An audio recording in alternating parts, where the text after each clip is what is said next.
Prescott backed it up and gets sacked at the 41, and that ball comes out, and it is Kennard who sacked him, and then I don't think that run's going to count.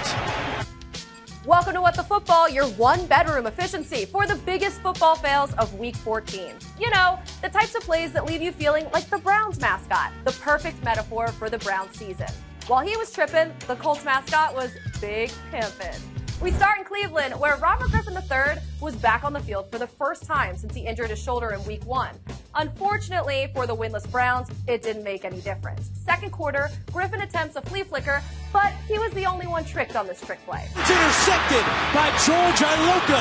RG3 clearly didn't see three, as in the three defenders covering Terrell Pryor. Bengals get the interception and the win, and Browns fans, well, at least they're having fun on their way to a perfect season.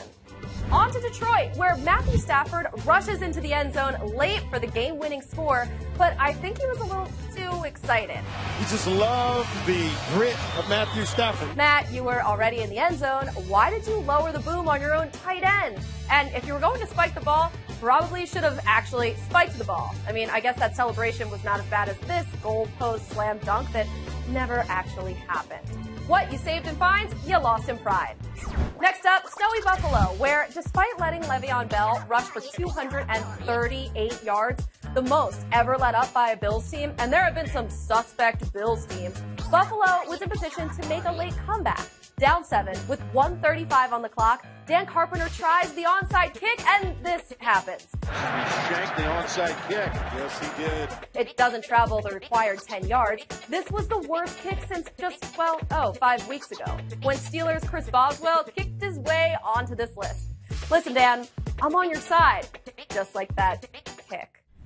The Rams hosted the Falcons, and they were gracious hosts right from the start. The opening kick bounced right off Michael Thomas's dome and then right through his hands. That is not the start that they needed to have. The Falcons scored moments later, and then they scored again and again and again and again.